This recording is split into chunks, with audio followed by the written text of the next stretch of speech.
हमें ये समझ आ गया कि एजुकेशन कितना जरूरी है, पर ये रिस्पॉन्सिबिलिटी किसकी है? नीट एग्जाम खराब हो गया, गवर्नमेंट काम नहीं कर रही है, जॉब नहीं लग रही, को रिस्पॉन्सिबिलिटी किसकी है? आज का एक सच है कि 50% ग्रेजुएट्स एम्प्लॉयबल नहीं है। ज्यादातर बच्चे हमारे देश के कॉलेज में जा ही नहीं पाते हैं। This is reflected by GER। 95 lakh learners आज इंडिया में ऑनलाइन एजुकेशन के थ्रू पढ़ रहे हैं। एक एग्जाम की इतनी हैसियत है ही क्यों? कंपलसरी हो गया बच्चे के लिए। एक दिन सुबह के 10 बजे का एक पेपर डिसाइड करेगा कि अब आपकी जिंदगी का फेट क्या होगा। 25 साल का लड़का है, देश से परेशान है, उसको पैसे कमाने के लिए ठीक ठाक नौकरी चाहिए। अगर नौकरी होती तो वो प्रोटेस्ट नहीं कर रहा होता। क्या करना चाहिए उसको ताकि वो एक ठीक ठाक इज्जतदार पैसे की नौकरी कमा पाए, अपने घर पे ला सके? तो Rohit ji, very important discussion I want to have today. जब से ये प्रोटेस्ट हुआ है, मैं एक्सप्लोर कर रहा हूँ कि ये एजुकेशन रिफॉर्म्स एग्जैक्टली होने क्या चाहिए। हम देख चुके हैं कि गवर्नमेंट के सिस्टम्स तो कोलैप्स कर रहे हैं। हम ये भी देख रहे हैं कि सोसाइटी में जो भी ट्रेडिशनल सिस्टम्स हैं, एम्प्लॉयमेंट के, एम्प्लॉयबिलिटी के, मिडिल क्लास के ऊपर उठने के, they are not working. IIT IIM is not working as a route to success. There are no traditional routes. NEET and IIT JEE और एनीवेज फ्रैक्चर्ड। मैं कहता हूँ अगर एग्जाम की सैंक्टिटी आप बना भी दोगे तब भी क्या गारंटी है कि अगर अच्छी जिंदगी मिल जाएगी? और बहुत सारे स्ट्रक्चरल इश्यूज हैं। तो point is, I know for a fact कि गवर्नमेंट उस लेवल पे एम्प्लॉयमेंट की प्रॉब्लम, एम्प्लॉयबिलिटी की प्रॉब्लम को सॉल्व नहीं कर पाई। उनके बस के बाहर है ये, मेरे हिसाब से। प्राइवेट प्लेयर्स शायद कर दे। और हम बार बार यही देखते हैं सोसाइटी में, हर किसी डेवलपिंग इकोनॉमी की एंटरप्रेन्योरशिप, इनोवेशन कुछ ऐसे सॉल्यूशंस लाती है जो गवर्नमेंट नहीं ला पाती। आप उस सेक्टर में हो। That is why I have come to speak to you today. And I've been speaking to a lot of people about this problem. With you particularly, I want to understand some fundamental things. Fundamental things, one of the most fundamental things is employment, the employability. Simple सी बात है। 25 साल का लड़का है, देश से परेशान है। हो सकता है उसका बहाना या उसकी फ्रस्ट्रेशन का जरिया नीट हो, बट उसको और भी बड़े सारे फ्रस्ट्रेशन है ना। उसकी जेब में पैसे नहीं है, उसको पैसे कमाने के लिए ठीक ठाक नौकरी चाहिए। अगर नौकरी होती तो वो प्रोटेस्ट नहीं कर रहा होता। और मेरा सवाल ये है कि 25 साल का लड़का है, एक ठीक ठाक कॉलेज से एवरेज उसने पढ़ाई करी है, नौकरी नहीं मिल रही है, क्या करना चाहिए उसको ताकि वो एक ठीक ठाक इज्जतदार पैसे की नौकरी कमाता है, अपने घर पे ला सके? रवि जी, मैं इसको ऐसे स्टार्ट करना चाहूंगा कि किसी एक बच्चे को अगर आपने पढ़ा दिया तो आप उसकी पूरी जनरेशन चेंज कर देते हो। इनफैक्ट उसका पूरा गांव बदल जाता है। और ये मैं एग्जांपल लेता हूँ अपने खुद के फादर साहब का कि मेरे फादर साहब एक बहुत छोटे से गांव से आते थे राजस्थान में। और मेरे फादर साहब 7 भाई थे। और मेरे फादर साहब अकेले दिल्ली आए थे जिन्होंने अपनी पढ़ाई पूरी करी, जामिया मिलिया कॉलेज से पढ़ाई पूरी करी थी। और आज मैं देखता हूँ कि जो मेरे पापा के बाकी भाई थे, बड़े पापा, चाचा लोग, ये सब वो सब गांव में रह गए, पढ़ाई पूरी नहीं करी है। पर मेरे पापा दिल्ली आए, उन्होंने अपनी पढ़ाई पूरी करी और आज आगे की सारी जनरेशन बदल गई। मेरी मेरे मेरे बच्चे, हमने हमें ये समझ आ गया कि एजुकेशन कितना जरूरी है। तो ये तो हमने बता दिया कि एजुकेशन कितना जरूरी है, एक बच्चा अगर पढ़ गया तो जनरेशन चेंज हो जाएगी। पर ये रिस्पॉन्सिबिलिटी किसकी है? ये इस बच्चे को पढ़ाना लिखाना, इसको सही रोड मैप देना, ये रिस्पॉन्सिबिलिटी किसकी है? हम लोग हमेशा ये देखते हैं कि नीट एग्जाम खराब हो गया, गवर्नमेंट काम नहीं कर रही है, जॉब नहीं लग रही, पर ये को रिस्पॉन्सिबिलिटी किसकी है? मुझे लगता है कि गवर्नमेंट की है। गवर्नमेंट को इसके अंदर बढ़ना पड़ेगा। मैं 17-18 सालों से बहुत सारे पेरेंट्स से, बहुत सारे बच्चों से मिलता हूँ, बहुत सारे यूनिवर्सिटीज के बच्चों से मिलता हूँ, टीचर से मिलता हूँ। एजुकेशन में आज भी मैं वही देखता हूँ जो मैं 2006-7 में देखता था, और आज करीबन 2026 है, वही प्रॉब्लम्स है। एक मिडिल क्लास की आज वही बड़ी है। इतना पैसा लगा के अपने बच्चे को डिग्री दिलवा भी दूंगा, पर कोई गारंटी नहीं है कि इसकी जॉब लग जाएगी। आज का एक सच है कि 50% ग्रेजुएट्स एम्प्लॉयबल नहीं है। वो अपना एग्जाम भी देते हैं, वो अपनी पढ़ाई भी पूरी करते हैं, उनके पास डिग्री भी होती है, पर उसके बाद भी उनकी वो एम्प्लॉयबल नहीं है। मुझे राशिद ने बताया, मैं बात कर रहा था कि आपको कुछ एम्प्लॉयमेंट के लिए आपने कुछ इंक्वायरी करी होगी। यू वांटेड काउंसलर्स, तो आपके पास 2000 के ऊपर से ज्यादा ही सेड की रेज्यूमे है, जिसमें से you found that most of them you resumes were terrible. मतलब लोगों को रेज्यूमे बनाना नहीं आता। That shows employability. और ये हमारे कॉलेज एजुकेशन सिलेबस का पार्ट ही नहीं है। हाँ, मतलब कोई वो सिखाएगा उसको, नहीं। वो उसको नौकरी के लिए तैयार कर रहे हैं, पर उसको रिज्यूमे कैसे बनाना है वो ग्रेजुएशन का पार्ट ही नहीं है। तो हमने आज भी अपना सिलेबस वही 30-40 साल पहले का जो चल रहा था वो चल रहा है। इंडस्ट्री उसको उसको बिल्कुल नहीं मानती है। तो हमें बहुत जरूरी है कि अपनी, जब हम बोलते हैं कि college degree is equal to employability, तो कॉलेज डिग्री को की पढ़ाई भी तो बदलाव चाहती है, वो भी तो चाहती है कि चेंज हो। तो मुझे रवि जी बहुत स्ट्रॉन्ग मेरा ये मेरी डायरेक्शन है, अगर ये अथॉरिटीज तक पहुंचे, जो पॉलिसी मेकर्स हैं, जो पब्लिक इंस्टीट्यूशंस की पॉलिसी बनाते हैं, कि जितना काम हमने रोड्स में, जितना काम हमने इंफ्रास्ट्रक्चर में, जितना काम हमने रिसर्च में किया है, उतना ही काम हमें एजुकेशन में भी करना चाहिए। ये एक ऐसा डिपार्टमेंट है जिसको हमने छोड़ रखा है। मेरी कोई मेरी एनिमिटी नहीं है किसी भी मिनिस्ट्री से, पर मैं ये बोलता हूँ कि एजुकेशन इज अ डिपार्टमेंट जो कि हमने सारी मिनिस्ट्रीज के अंदर इसको छोड़ रखा है। ये अपने आप चल रहा है, इस पे कोई भी आदमी या कोई भी सरकार अच्छे से काम नहीं कर रही है कि मुझे क्या क्या चीज बदलाव लानी चाहिए। आपने नीट की बात करी, इस एग्जाम को इतना बच्चों के लिए डरा हुआ एग्जाम बना दिया है कि वो पूरी पढ़ाई करता है अपनी 12वीं तक की, और उसके बाद उसको बोला जाता है कि अब तुझे एक बार और टेस्ट देना पड़ेगा, तुझे एक बार और दोबारा तैयारी करनी पड़ेगी, और वो तैयारी तेरा फेट डिसाइड करेगी। चाहे से तेरे 99% आए, तूने अच्छे से अपनी पढ़ाई करी या नहीं करी, पर तुझे अब एक और ये एग्जाम देना पड़ेगा। तो इसके लिए मैं एक एग्जाम्पल देता हूँ कि एक ब्रिज पे आपने 20 लाख गाड़ियां डाल दी और बोला कि अब ड्राइवर की टेस्टिंग होगी। अच्छा, अब इसके अंदर एक अलग वीआईपी पास भी खरीदा जा सकता है, जो कि इनको कोचिंग से करना पड़ेगा। तो मिडिल क्लास जो कि आज अपनी इनकम का 8 गुना पैसा खर्चा करता है अपने बच्चे की पढ़ाई पे, और हमारे देश की सरकार 1% जीडीपी का देती है इसको। तो कितना बड़ा फर्क है इसमें कि अब एक मिडिल क्लास का आदमी 8 गुना अपनी इनकम का पैसा खर्चा करना चाहता है बच्चे की पढ़ाई पे, और हमारी देश की सरकार 1% जीडीपी का इस पे डालती है। अगर आप यूपीएससी, डिफेंस, एसएससी या किसी भी गवर्नमेंट एग्जाम की प्रिपरेशन कर रहे हो, this message is for you. First things first, I am genuinely proud of you. मैं दिल से चाहता हूं कि आपका एग्जाम क्लियर हो। एक सवाल मैं आपसे पूछना चाहता हूं, और वो ये है कि अगर इसमें एक्सपेक्टेड टाइम से ज्यादा लगा, किसी भी वजह से क्लियर नहीं हुआ, फिर क्या? What if I told you कि बिना अपनी प्रिपरेशन छोड़े, बिना घर से कहीं गए और बहुत कम पैसे और टाइम की इन्वेस्टमेंट में आप आज एक ऐसा डिसीजन ले सकते हो जो आपके लिए और आपकी फ्यूचर की करियर अपॉर्चुनिटीज के लिए सिक्योरिटी क्रिएट कर देता है। It could be an online degree, it could be an upskilling certification, it could be something and you don't have to guess what that might be. I have created a free career assessment tool for you. ये assessment आपको बताएगा कि आपकी profile के हिसाब से, आपकी situation के हिसाब से सबसे इंटेलिजेंट स्टेप आप अभी क्या ले सकते हो बिना अपनी प्रिपरेशन को छोड़े, और उसके बाद मैं पर्सनली आपको गाइड करूंगा। Click on the link below and access this free career assessment tool right away. तो इस पूरी की पूरी प्रॉब्लम को अगर मैं 3 हिस्सों में बांटूं, तो प्रॉब्लम इज नंबर 1, ज्यादातर बच्चे हमारे देश के कॉलेज में जा ही नहीं पाते हैं। This is reflected by GER, gross enrolment ratio, which used to be 1 out of 10, literally एक जाता था 10 में से, अब वो 3 out of 10 है। That means 7 out of 10 are standing at the gate, वो कॉलेज ही नहीं जा रहे। सर, पहले तो इसे ना हमें सेलिब्रेट भी करना चाहिए। हाँ। ये अच्छी बात भी है कि 20 साल पहले 10 में से सिर्फ एक लर्नर था जो स्कूल के बाद में कॉलेज गेट के अंदर जा पा रहा था। 9 तब भी बाहर खड़े हुए थे। हाँ। और इतनी बड़ी पॉपुलेशन में उस एक को 3 करना, यानी कि आज 30% ग्रॉस एनरोलमेंट रेशियो है, यानी कि 10 में से 3 बच्चे आज भी कॉलेज के अंदर चले आ रहे हैं। और प्रॉब्लम, सबसे बड़ी प्रॉब्लम ये है कि 7 बच्चे आज भी बाहर खड़े हुए हैं। मैं मानता हूँ, और मैं इसको सेलिब्रेट एक्चुअली इसलिए नहीं कर सकता क्योंकि चलो तो 1 में से 3 जा रहे हैं, पर उसके बाद क्या हो रहा है, that is the second problem. अगर मैं चला भी गया कॉलेज के अंदर, तो उसके बाद क्या? मैं कॉलेज तो गया ही इसलिए था ना, ताकि मैं अपनी फैमिली को सपोर्ट कर पाऊँ, मैं इज्जतदार काम कर पाऊँ, मैं वो कर पाऊँ जो मेरे मन में है, मेरे पैशन निकल पाए, उसके लिए मोनेटाइजेशन हो मेरे पैशन की, वो सब चीज़ें चाहिए थी मुझे। तो I wanted a good life, जो मैं इंस्टाग्राम पे देखता हूँ। तो अगर वो चाहे 1 से 3 हो या जितने भी हो, अंदर जाके एम्प्लॉयमेंट नहीं मिल रही है, इसीलिए नहीं मिल रही है क्योंकि कॉलेज में टीचर हैं नहीं हैं, उन सब इश्यूज पे हम आएंगे। इसीलिए नहीं मिल रही क्योंकि क्वालिटी अच्छी नहीं है टीचिंग की। इसीलिए नहीं मिल रही है क्योंकि उनका करिकुलम अलाइंड ही नहीं है इंडस्ट्री के साथ भी, जैसा आपने कहा। इसीलिए नहीं मिल रही है क्योंकि अगर अलाइंड है भी तो एम्प्लॉयबिलिटी नहीं है, लोगों को रेज्यूमे तक बनाने नहीं आता, तो नौकरी कौन देगा? सर, ये बहुत बड़ी प्रॉब्लम है, क्वालिटी ऑफ एजुकेशन। हमने बहुत सारी चीजों की क्वालिटी बहुत अच्छी कर दी। हम आज एक एरा में हैं जहाँ पे हम स्मार्टफोन्स यूज करते हैं, हम एआई की दुनिया में है। मैं देखता हूँ कि मेरे चारों तरफ 20 सालों में बहुत कुछ बदल गया। कितना अनप्रोडक्टिव काम जो मैं करता था वो आज नहीं करता। बैंक की लाइन में नहीं खड़ा होना पड़ता है, ट्रेन की टिकट की लाइन में नहीं खड़ा होता। बहुत सारा अनप्रोडक्टिव काम मुझे अब नहीं करना पड़ता है। राइट। आगे मेरी कॉलेज की एजुकेशन में बदलाव क्या आया? मैं आज भी अपने कॉलेज अगर वापस जाऊं तो देखूं, मैं वही क्लासरूम्स हैं, वही टीचर्स हैं, वही सिलेबस है और वही बुक्स हैं आज भी। और आज भी इन पब्लिक इंस्टीट्यूशंस में 100 प्रोफेसर्स पे 28% प्रोफेसर्स की नौकरी की वैकेंसी खाली है, मतलब कि हमारे पास वो टीचर्स नहीं है।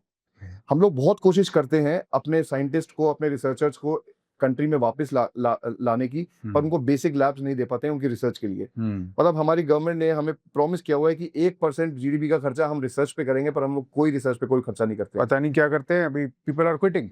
अभी I heard there was a news that ISRO में बहुत सारे साइंटिस्ट्स एंड मास रेजिग्नेशन लेके चले गए। 437 रेजिग्नेशन आए सर, 437 रेजिग्नेशन आए एक ही दिन के अंदर चेन्नई में इसरो में। तो ये कितनी बड़ी प्रॉब्लम थी कि अगेन कि ये एक सरकारी संस्थान थी जो रिसर्च करती थी, पर अगेन उनको रिसर्च में लैब्स नहीं दिए गए, रिसर्च में इक्विपमेंट नहीं दिए गए, तो वो करेंगे क्या?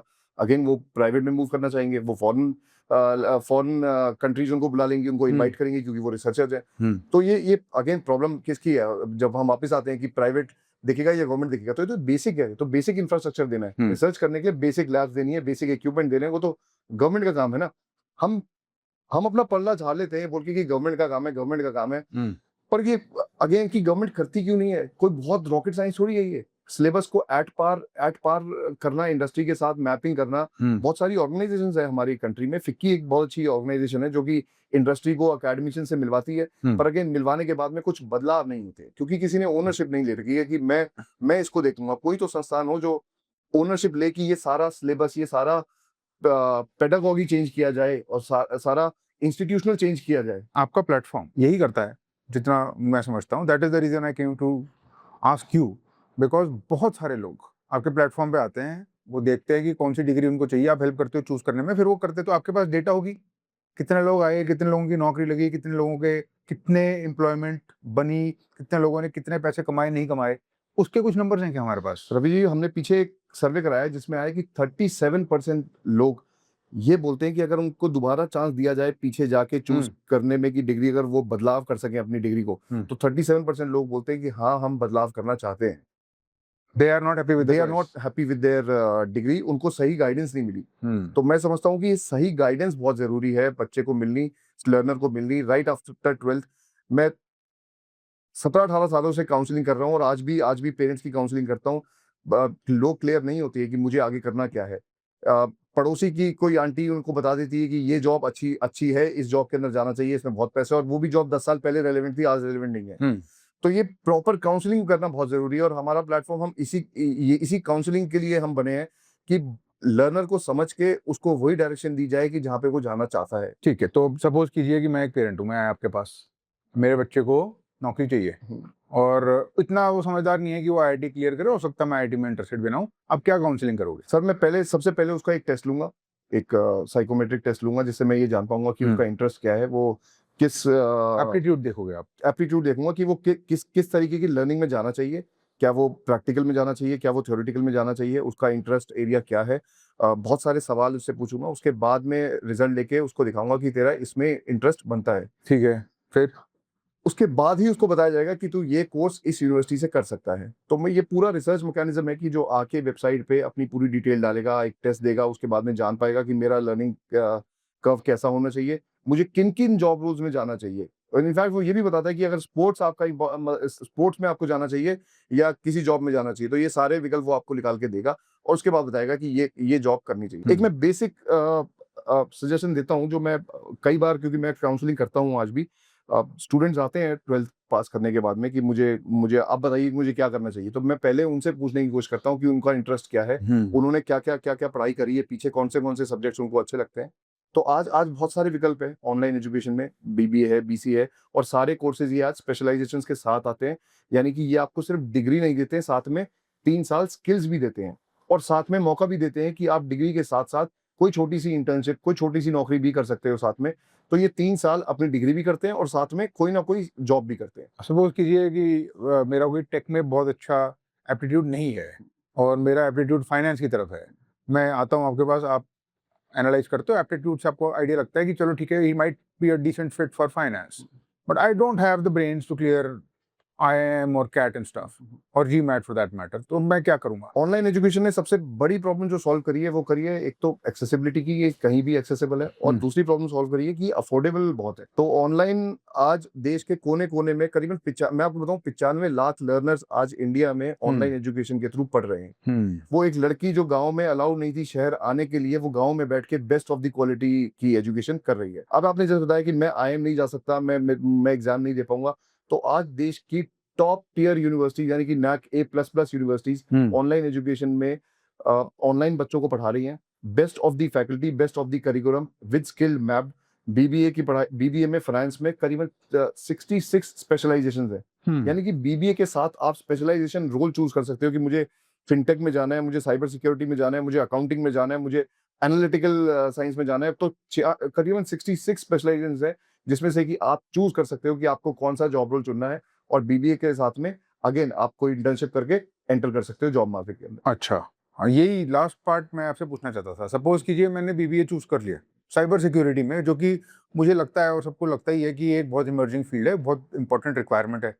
अब क्या होगा नेक्स्ट? मैं इंटर्नशिप कौन लगवाएगा मेरी? इंटर्नशिप अगेन एलएमएस के पोर्टल्स होते हैं, और हमारी वेबसाइट पे भी बहुत सारी कंपनीज इंटर्नशिप ऑफर करती है। मैंने सुना है अभी प्राइम मिनिस्टर ने भी एक इंटर्नशिप का कुछ अनाउंस किया है। अब नैट्स बोलते हैं सर इसको, नेशनल अप्रेंटिसशिप डेवलपमेंट करके है, नैट्स होता है। हाँ। इसमें गवर्नमेंट के अगेन पोर्टल्स हैं जहाँ पे प्राइवेट प्लेयर्स, इंडस्ट्रीज, पीएसयू, बहुत सारी कंपनीज आके अपनी अपनी इंटर्नशिप्स को लिस्टिंग करती हैं और बच्चे की मैपिंग होती है। तो ये हमारी वेबसाइट पे भी सारी इंटर्नशिप्स की मैपिंग होती है। आप अपना लोकेशन, आप अपना जॉब रोल डाल दीजिए और आपको 2000, 5000, 10,000 तक की इंटर्नशिप्स ऑफर हो जाती है। अच्छा, ठीक है। वापस एक और यूज केस पे आता हूँ। अब हमने डिस्कस करा कि जो हमारी सोसाइटी का सिस्टम कोलैप्स हो रहा है, हमने उसको पहले तो डिफाइन करा।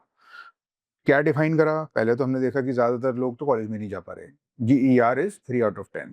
हमने देखा क्यों नहीं जा पा रहे, इसलिए नहीं जा पा रहे क्योंकि बॉटलनेक्स हैं अजीब अजीब से, और छोड़ते हैं उसको। सोसाइटी लेवल प्रॉब्लम है, हमारे लेवल की बात ही नहीं है, लेट अस अज्यूम। अगर चला गया कॉलेज के अंदर तो एम्प्लॉयमेंट की प्रॉब्लम है और एम्प्लॉयबिलिटी की भी प्रॉब्लम है।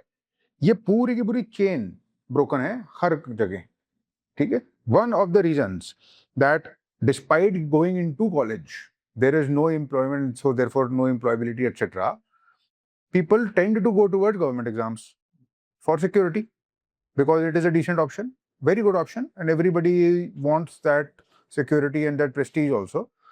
अब गवर्नमेंट एग्जाम में जाने के बाद जो रिस्क है, ऑफ कोर्स लोग उसको अंडर एस्टिमेट करते हैं और उस रिस्क का कीमत उनको देना पड़ता है, अपॉर्चुनिटी कॉस्ट उनको देनी पड़ती है। अब सपोज कीजिए 2 साल मुझे हो गए हैं, मैं यूपीएससी का एग्जाम देने की कोशिश कर रहा हूँ और I am not getting through. Financial requirements है मेरे घर पे, I have to make sure कि मैं कुछ पैसे कमाऊं, या एटलीस्ट मैं अपनी तैयारी को कंटिन्यू रखने के लिए एक सस्टेनेंस तो बनाऊं, एक बैकअप प्लान तो बनाऊं। क्या करूंगा मैं? आप मेरी काउंसलिंग में क्या बोलोगे मुझे? सर मैं हमारे पास बहुत सारे बच्चे जो भी कॉम्पिटिटिव एग्जाम्स दे रहे होते हैं और इनरोल भी करते हैं, तो मैं हमेशा उनको बोलता हूँ कि एक साइड प्लान भी बना के चलो। लाइफ में बहुत जरूरी होता है हमें, जैसे जिसको हम बोलते हैं कंटिजेंसी, एक फंड बोलते हैं कि हमें रखना चाहिए हमेशा, कि कोई भी इमरजेंसी आए तो हमारे पास वो पैसा एक जगह सेफ पड़ा हो और हम उसको यूज कर सकते हैं।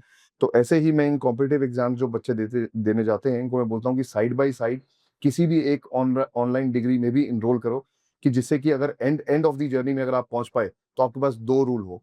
यूजीसी ने एक इतना अच्छा रिफॉर्म किया इसमें कि लर्नर्स को चांस दिया कि वो एक रेगुलर यूनिवर्सिटी में और एक ऑनलाइन यूनिवर्सिटी में एक साथ 2 जगह भी इनरोल कर सकते हैं। अच्छा, तो by end of their graduation उनके पास 2 डिग्री होंगी, एक रेगुलर से भी होगी और एक ऑनलाइन यूनिवर्सिटी से भी होगी। अगेन इन्हीं कॉम्पिटिटिव एग्जाम जो बच्चे देने जाते हैं, इनके पास में अगर ये कॉम्पिटिटिव एग्जाम ब्रेक कर पाए तो वेल एंड गुड, नहीं भी कर पाए तो इनके पास एक ऑनलाइन डिग्री होगी, स्किल सेट होगा कि ये जॉब मार्केट में एंटर कर पाए। ठीक है। आपकी डेटा क्या सजेस्ट करती है पीजी लेवल पे? मैं ग्रेजुएशन में कर चुका, पीजी लेवल पे कौन सी ऑनलाइन डिग्री मुझे लेनी चाहिए जो मैं अपने तैयारी के साथ या अपने जॉब के साथ कंप्लीट कर पाऊं, जिससे मेरी एक ठीक ठाक सैलरी बम्प हो जाए या मेरी ठीक ठाक इनकम आने लगे और जिस पे मैं रिलाई कर पाऊं? मैं पहले डिग्रीज बोलता था, अब मैं बोलता हूँ कि डिग्री नहीं, जॉब रोल के हिसाब से अपनी डिग्री की स्पेशलाइजेशन चूज करो। तो आज एमबीए सिंपल वनीला एमबीए नहीं रह गया। MBA comes with lot of specialisation, यानी 100 से भी ज्यादा स्पेशलाइजेशंस है। तो आप जिस फील्ड में हो वो स्पेशलाइजेशन चूज करो, एआई में हो, साइबर सिक्योरिटी में हो, फिनटेक में हो, एयरपोर्ट मैनेजमेंट में हो, कंस्ट्रक्शन में हो, लॉजिस्टिक्स में हो, होटल इंडस्ट्री में हो। तो जो जॉब रोल है उसी की स्पेशलाइजेशन चूज करके अपना कोर्स चूज करो, यानी कि मुझे डिग्री करनी है ये नहीं, मुझे कौन सी स्पेशलाइजेशन में और रिच बनना है। क्योंकि पीजी को हम बोलते हैं मास्टरी, कि उस जॉब रोल में मास्टरी करनी है मुझे। यानी कि पीजी आपने सुना होगा कि एमए किसी सब्जेक्ट में होती है, एमए वनीला नहीं होती कि मास्टर ऑफ आर्ट्स मुझे करना है। मुझे करना है master of arts in geography या इन हिस्ट्री या इन मैथ्स या पॉलिटिकल साइंस। तो ये मास्टरी होती है मेरी सब्जेक्ट में। अच्छा, मैंने सपोज कीजिए एमबीए इन एआई करा, किस टाइप का एक्सपीरियंस होगा और मेरी जॉब कैसे लगी? इन 2 ऑनलाइन किया मैंने। इन 2 सालों में ना आपको बहुत सारे एआई टूल्स पे एक ग्राउंड दिया जाएगा। बहुत सारे चाहे वो क्लॉड हो, चाहे वो ग्रुक हो, चाहे वो चैट जीपीटी हो, आपको बहुत सारे प्लेटफॉर्म दिए जाएंगे जहाँ पे कि आपको सिखाया जाएगा कि इन प्लेटफॉर्म्स को कैसे कैसे कैसे यूज करते हैं। 2 साल तक पूरा एआई का प्रॉम्प्टिंग कैसे करते हैं, एआई के एजेंट्स कैसे बनाते हैं, टोटल एआई के बारे में बताया जाएगा आपको। और वहीं से आप एक इंटर्नशिप भी ज्वाइन कर सकते हो कि आप जो सीखोगे वो आप अप्लाई भी कर पाओगे। तो 2 साल तक पूरा प्लेग्राउंड मिलेगा आपको एआई से प्ले करने को, और सारे टूल्स आपको फ्री मिलेंगे। आपके पास कुछ डेटा है जो सजेस्ट करती है या बताती है कि कितने पैसे मुझे मिल सकते हैं नौकरी जो अगर मुझे मिलती है इसके बाद, how much can I actually expect to earn in MBA AI से फॉर इंस्टेंस? सर इसमें कोई लिमिट नहीं है, इट्स अप टू यू कि आप अपने साथ और क्या स्किल्स लेके आते हैं। और एआई की जॉब मार्केट में कहता हूँ कि आज अगर कोई फ्रेशर है तो वो ज्यादा पैसे की आज उम्मीद ना करे। वो चाहे 10,000 रुपए की जॉब मिले, पर धीरे धीरे धीरे धीरे ये 1 लाख, 1.5 लाख, 2 लाख, यानी कि साल का 12 लाख, 15 लाख, 20 लाख रुपए तक के पैकेज में जाता है। अच्छा। और आज इनफैक्ट एवरी अदर इंडस्ट्री को एआई ट्रांसफॉर्मेशन करना होगा। तो हमें बहुत सारे नई स्पेशलाइजेशन के रोल हैं। जैसे आपने अगर एआई की बात करी तो हर कंपनी को, हर इंडस्ट्री को, हर जॉब रोल को एआई के इर्द गिर्द जाना पड़ेगा कि एआई कैसे इंक्रीज कर सकते हो आप अपनी प्रोडक्टिविटी। तो चाहे वो अकाउंटिंग हो, चाहे वो एचआर हो, चाहे वो मार्केटिंग हो, चाहे वो सेल्स हो, हर डिपार्टमेंट को एआई ट्रांसफॉर्मेशन चाहिए होगा। जैसे कि आज से 20 साल पहले कंप्यूटर ट्रांसफॉर्मेशन चाहिए था हमें। 90s में कंप्यूटर नया नया आया था, तो कंप्यूटर सीखना बहुत जरूरी एक स्किल बन गई थी कि हर किसी को कंप्यूटर बेसिक आना चाहिए। क्या आप कोई ऐसी डिग्री रिकमेंड करोगे जो हर किसी को कर ही लेनी चाहिए? मैं डिग्री तो नहीं, पर मैं सर्टिफिकेशन बोल सकता हूँ कि सर्टिफिकेशन, क्योंकि आज एक स्किल की जो शेल्फ लाइफ है, मैं बोलता हूँ एक शेल्फ लाइफ होती है कि कितनी देर बाद ये एक्सपायर हो जाएगी, वो 2 साल रह गई है। डिग्रीज करने के बाद में मुझे री स्किलिंग करते रहनी पड़ेगी। तो मैं बोलता हूँ जो सबको कर लेनी चाहिए वो एआई के सर्टिफिकेट जरूर करने चाहिए, किसी भी जॉब रोल में हो। चाहे आप, मैं कहता हूँ कुक ही हो, आप शेफ हो, आपको एआई में जरूर एक सर्टिफिकेट करना चाहिए। आपको समझना चाहिए कि एआई को वो अपने जॉब रोल में भी कैसे डाल सकते हैं। तो मैंने बहुत छोटे जॉब रोल की बात करी, कुक की, एक शेफ है जो कि खाना वाना बनाते हैं, तो एआई वहां पे भी कैसे प्रोडक्टिव कर सकती है उनको। इंटरेस्टिंग। एक बारी मैं वापस आना चाहता हूँ मिडिल क्लास फैमिली के पास। आपने जो स्टार्टिंग में बात करी कि आपके फादर ने शहर में भेजा, पढ़ाई लिखाई पे ध्यान दिया, पूरी की पूरी जनरेशन का एक ट्रेजेक्टरी चेंज हो जाता है। बट अभी जो हमारे देश में हो रहा है और जिस चीज़ पे ध्यान देना बहुत ज़रूरी है वो ये है कि there is a double taxation on the middle class. Double taxation इसलिए क्योंकि अगर आप लोअर मिडिल क्लास हो, आपके पास टॉप टियर इनकम या टॉप टियर फैसिलिटी नहीं है, you are dependent on some sort of a public institution. Public institution में घुसने के लिए बहुत ज़्यादा कंपटीशन है। उस कंपटीशन को पार करने के लिए you require coaching you may also require, क्योंकि आपके पास रिसोर्सेज थे ही नहीं, इसलिए आप एक गवर्नमेंट स्कूल में या एक टॉप टियर स्कूल में शायद नहीं पढ़े, और अगर पढ़े भी तब भी अल्टीमेटली कोचिंग लेनी पड़ेगी। तो अब आपके पास डबल बर्डन हो चुका है। रवि जी, ये नई बात है कि जब हम ये बोलते हैं कि मिडिल क्लास को डबल टैक्स देना पड़ता है हमारी कंट्री में। पहले तो हमारी कंट्री में टैक्स ज्यादा है, उसके बाद भी हम बोलते हैं कि डबल टैक्स देना पड़ता है। कैसे? पहले हमारी इनकम से टैक्स हम देते हैं, और वो टैक्स कहाँ जाना चाहिए? पब्लिक इंस्टीट्यूशंस में जाना चाहिए। तो 20 साल पहले आईएम की अगर मैं बात करूं तो एमबीए कॉस्ट करता था कुछ लाख रुपए कॉस्ट करता था, और आज वही आईएम का एमबीए 25 लाख रुपए का हो गया। तो आप देखिए, और उस आईएम को फंड करने, उसको फंड करने के लिए मुझे अपनी प्रॉपर्टी बेचनी पड़ती है, मुझे अपने डिजीज को पोस्टपोन करना पड़ जाता है, मुझे अपने रिजर्व गोल्ड को बेचना पड़ जाता है। इतने महंगे हो गए हैं क्योंकि आपने मुझसे जो पहले टैक्सेस लिए वो ये बोल के लिए कि पब्लिक इंस्टीट्यूशंस को हम सब्सिडाइज करेंगे, और आपने जब ये पब्लिक इंस्टीट्यूशन बन गए तो इनको फंडिंग देनी रोक दी है। तो आज वो कितने महंगे हो गए हैं, एक मिडिल क्लास तक पहुंच नहीं सकता। अब आते हैं इन कॉम्पिटिशन एग्जाम्स के बारे में। एक पैरेलल इकोनॉमी चल रही है एजुकेशन के साथ में। एक एजुकेशन सिस्टम है जो मुझे 12th करवाता है, मुझे ग्रेजुएशन करवाता है, और ये सब करने के बाद में एक कॉम्पिटिटिव एग्जाम्स की एक पैरेलल इकोनॉमी चला दी है कि पहले तो मैं बच्चे की स्कूल की फीस दूंगा, उसके बाद में उसको एक कंपटीशन की एग्जाम की तैयारी करने के लिए कोचिंग भेजूंगा।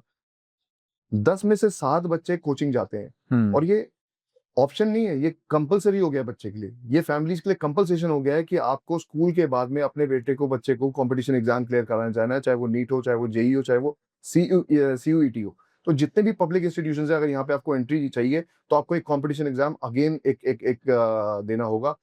एक दिन सुबह के 10 बजे का एक पेपर डिसाइड करेगा कि अब आपके जिंदगी का फेट क्या होगा। हम क्यों नहीं इन कॉम्पिटिटिव एग्जाम्स के जो सिलेबस है वो पढ़ाई के अंदर ही डाल दें। तो अगर हम जो पढ़ाई करवा रहे हैं, यानी कि मैं 12th का एग्जाम देके आता हूँ, मैं 98% सिक्योर करता हूँ, उसके बाद भी कोई गारंटी नहीं है मुझे अच्छा कॉलेज मिल जाएगा, क्योंकि मुझे सीयूईटी का एग्जाम अगेन देना पड़ेगा। मैं उस भीड़ में से मैं जिस भीड़ से निकल के आया, मैंने सिक्योर किया 98% मार्क्स, मुझे वापस उसी उन्हीं के साथ में भेज दिया कि एक और एग्जाम ब्रेक करो।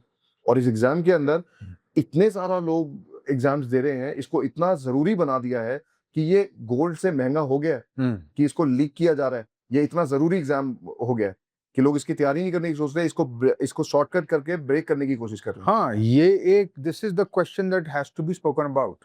Why is one exam so valuable कि उसको एक तो खरीदने के लिए लोग करोड़ों रुपए खर्चने के लिए रेडी हैं, और दूसरा जब वो हो जाता है इतने ज्यादा लोग परेशान हो जाते हैं कि वो सड़कों पे आ जाते हैं। एक एग्जाम की इतनी हैसियत है ही क्यों? Why are there no alternatives? Why are there no better alternatives? Again sir, syllabus mapping नहीं है ना। आपने ग्रेजुएशन, आपने 12th तो करवा ली स्टूडेंट से, और इसकी एक स्टडी आई थी कि ये प्रॉब्लम क्यों है, कॉम्पिटिटिव एग्जाम्स क्यों लिए जाते हैं। तो सरकार ने बोला था क्योंकि हमारे देश में ना बोर्ड्स बहुत सारे हैं। Every state has a board, we have a central board, then every state has a other board. उन सबका सिलेबस का कंट्रोल किसी के पास नहीं है।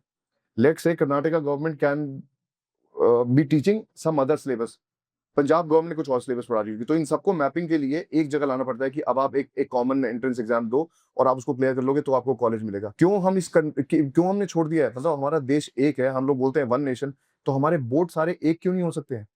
कोई क्यों एक लैंग्वेज हमें नहीं मैंडेटरी की जाती है कि ये लैंग्वेज तो पूरे कंट्री को आनी चाहिए? चलो, there might be political reasons for that, some constitutional arguments are there for it, but in any case मैं कहता हूं अगर कर भी दिया ना आपने, number one, where is the private institute in this equation?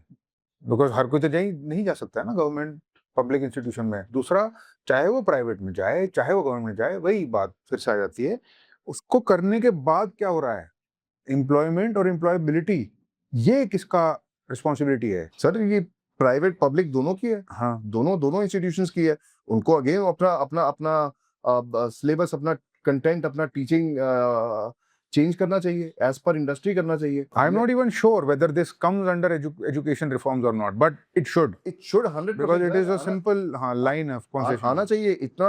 इतनी बड़ी यंग की पॉपुलेशन है और कोई इस जगह देखना नहीं चाह रहा। मतलब इस जगह को कोई देखना ही नहीं चाह रहा कि इतना बड़ा यंग पॉपुलेशन है हमारी कंट्री में। जीईआर से पहले ही हम लोग बहुत बुरी तरह से हिट हैं, उसके बाद भी जो आप बोल रहे हो कि 10 में से 3 लोग जा रहे हैं, उसमें से आधे एम्प्लॉयबल ही नहीं है। तो वो जो 3 लोग भी जा रहे हैं, उनके पास भी पक्का गारंटी नहीं है कि वो एम्प्लॉयबल हो जाएंगे। और अगेन मैंने सारे एग्जाम्स पास कर लिए, मुझे डिग्री मिल गई, अब मैं एम्प्लॉयबल क्यों नहीं हूं? तो क्योंकि ये मुझे तो वो पढ़ाया वही ना, नहीं गया। This is literally the crux of the whole problem. पहले उसमें जाने के लिए मुझे कोचिंग लेनी पड़ेगी, हो सकता है उसका पेपर लीक हो जाए। अगर मैं चला भी गया, उसके बाद मैं एम्प्लॉयबल नहीं हूँ, और अगर मैं एम्प्लॉयबल नहीं हूँ तो उसके लिए मुझे कुछ और करना पड़ेगा, चाहे मैं कोई और कोर्स करूँ, चाहे मैं डिग्री करूँ, but I will have to chart my way. मेरे पास कोई ट्रेडिशनल स्ट्रक्चर्ड सिस्टम नहीं है आज की डेट में, ये सच्चाई है। और fact of the matter, I think at the end of the day यही है कि हर किसी को अपना खुद का इंतजाम करना पड़ेगा। But the good part is, उस इंतजाम के लिए options I think are a lot more आज ओपन हो गए हैं। बिल्कुल ऑप्शंस बहुत सारे ओपन हो गए हैं। पहले मुझे अगेन इस पूरा रैट रेस का रिश्ता बनना पड़ता था, और आज मैं समझता हूँ कि मैं बहुत सारे ऐसे लर्नर से मिलता हूँ, ग्रेजुएट्स। पहले ऑनलाइन एजुकेशन में आज से 5 साल पहले सिर्फ पीजी करने के लिए लर्नर्स आते थे। 90% यानी कि 90% लर्नर जो आते थे वो सिर्फ पीजी मास्टर्स के लिए आते थे। और अच्छी बात आज ये है कि 5 साल बाद आज 12वीं पास करके भी बच्चा ऑनलाइन एजुकेशन में इनरोलमेंट ले रहा है। करीबन 45% बच्चा आज जो ऑनलाइन लर्नर है वो यूजी का बच्चा है। मैं बहुत सारे लर्नर से मिलता हूँ कि जिनके अच्छे परसेंट मार्क्स आए थे, जो 98% स्कोर किया था, अच्छी फैमिली से आते हैं जो कि अफोर्ड कर सकते हैं दिल्ली, बॉम्बे, पुणे जाने के लिए। मैं उनसे पूछता हूँ आप क्यों नहीं regular traditional format of education में जा रहे? बोले सर कॉलेज में पढ़ाई थोड़ी होती है, मैं इन 3 साल को ऑनलाइन पढ़ता हूँ और साथ में कोई ना कोई स्किल सीखता हूँ, साथ में कोई ना कोई जॉब करता हूँ, 3 साल बाद मैं उससे बेहतर होऊंगा। This is the new model of. मैं रवि जी, मैं सही में अभी 15 दिन पहले 10 लर्नर्स हमने बुलाए थे, इसमें से 5 यूजी में थे। छोटे बच्चे थे, अभी 12th पास करी है और अच्छे घरों से थे, हु कैन अफोर्ड। उसके बाद भी वो रेगुलर फॉर्मेट में नहीं जा रहे, क्योंकि रेगुलर फॉर्मेट में नहीं होती है पढ़ाई, नहीं होते हैं टीचर्स, नहीं होते। और ऑनलाइन में it is up to them कि वो क्या नॉलेज ग्रैब करना चाहते हैं। और उसके साथ में कोई बोलता है मैं अपने बिजनेस समझ रहा हूँ 3 साल, कोई बोलता है मैं एक छोटी मोटी जॉब कर लूंगा, कोई कहता है कि मैं कोई वर्कशॉप्स कर लूंगा। तो मैं देख रहा हूँ चेंजेस देख रहा हूँ मैं, और मैं आई एम 100% श्योर कि अगले 5 सालों में ऑनलाइन एजुकेशन रेवोल्यूशन लाएगा इस एजुकेशन में। In fact yes, I think one way to put that is online education revolution शायद इसलिए लाएगा क्योंकि अभी तक एक जो सीक्वेंस होती थी वो ये होती थी, पहले आप पढ़ो, फिर आप एग्जाम क्लियर करो, फिर आप कॉलेज जाओ, फिर आप नौकरी लो। This used to be the sequence. ये कोलैप्स हो चुकी है। अब सीक्वेंस ये है, आप पढ़ो या ना पढ़ो, आप साथ में पढ़ो, साथ में स्किल लो। The employment and the education are now parallel. If they are not parallel, you are in trouble. Fact of the matter ये, अनटिल एंड अनलेस आप बहुत रिच परिवार से आओ और आप टॉप बेस्ट प्राइवेट इंस्टीट्यूशन के अंदर इनरोल हो जाओ और इतना क्योंकि प्राइवेट टॉप प्राइवेट जो है वो बहुत महंगे हैं, अफोर्डेबिलिटी के बाहर हो जाते हैं बिल्कुल। इनफैक्ट 1100 वो यूनिवर्सिटीज कॉलेजेस हैं हमारे देश में, टॉप 10 ही अच्छे हैं। 1100 में टॉप 10 यानी कि 1090 अच्छे नहीं है, टॉप 10 ही अच्छे हैं और वहां पे लिमिटेशन है अगेन। तो अगर आपको अच्छा कॉलेज, अच्छा यूनिवर्सिटी, अच्छा कोर्स नहीं मिलता है, अफोर्डेबिलिटी नहीं है आपके पास में, आप रीएलोकेशन नहीं कर सकते हो कल्चरल डिफरेंसेस के कारण, फाइनेंशियल डिफरेंसेस के कारण, तो बहुत अच्छा विकल्प है ऑनलाइन और आई एम श्योर कि ये 100% चेंज करेगा आने वाली फ्यूचर जनरेशंस को। Right, online because employment and education have to now go together. Perhaps it used to be the other way around, you know, like I said, education पहले, employment बाद में। अब it has to be या तो parallel और maybe even employment first, education बाद में। मैं बहुत सारी कंट्रीज विजिट किया हूँ सर। मैं बताता हूँ आपको, पीछे मैं सिंगापुर गया, वहाँ पे स्कूल के बच्चे are given internships in government museums, government park, मतलब अलग अलग गवर्नमेंट की जो जॉब रोल्स हैं वहाँ पे स्कूल के बच्चों को इंटर्नशिप दी जाती है कि आप प्रैक्टिस करना स्टार्ट कर दो। तो एजुकेशन के साथ में काम करना जरूरी है, यानी कि साइंस अगर मैं पढ़ूं तो मुझे लैब में जाना जरूरी है, मुझे प्रैक्टिकल करना जरूरी है। तो आज ये बहुत अच्छी बात आपने बोली कि आज एजुकेशन और एम्प्लॉयमेंट दोनों को पैरेलल चलना होगा, एक साथ चलना होगा। ऐसा नहीं कि मैं पहले 3 साल एजुकेशन लूं और फिर मैं एम्प्लॉयबिलिटी मार्केट में जाऊं, मुझे पता लगेगा कि मैं एम्प्लॉयबल हूं ही नहीं। तो वही मुझे लगता नहीं, हमारे देश में चाहे जितने मर्जी प्रोटेस्ट हो जाएं, अल्टीमेटली जब इन दो मिनिस्ट्रीज, ये दोनों मिनिस्ट्रीज अलग अलग हैं वैसे ना, they are completely different. The education ministry is not overly concerned about employment का काम किसी और ही मिनिस्ट्री और ही। जब तक ये दोनों कंबाइंड अप्रोच नहीं लेकर आएंगे तब तक ये प्रॉब्लम गवर्नमेंट के एंड से सॉल्व नहीं होगी, नहीं खुद ही करनी पड़ेगी। बट चलो, there are people like you who are doing it. जैसे मैंने आपसे बात करी है, मैं इस सीरीज में और बहुत लोगों से बात करूंगा। I will talk to government people, I will talk to policy, I will talk policy to makers बहुत जरूरी है। policy maker I will talk to, but I don't know if I will find any great solutions from policy. ठीक है, क्या policy बना देंगे वो ultimately, policy is policy, but the real people who are actually thinking about this problem, which I will talk about, so you are thinking about it from the private sphere, there are people thinking about it from the government's yes, point of view. I will cover and hopefully make a series where we might be able to hint at a solution perhaps. और जो भी इसको फिर finally देखे, दो काम मैं करना चाहता हूँ। एक तो अगर कोई पॉलिसी मेकर देखे तो दे शुड रियलाइज की पेन पॉइंट्स क्या है। दूसरा, अगर कोई स्टूडेंट देखे या कोई पेरेंट देखे तो उसको कहीं ना कहीं ये रियलाइज हो कि अच्छा चलो ठीक है, ये हमारे साथ नहीं हो रहा है, हर जगह हो रहा है, पर I have to find my own way and ways are there and solutions are there। Thank you very much. Most welcome, sir।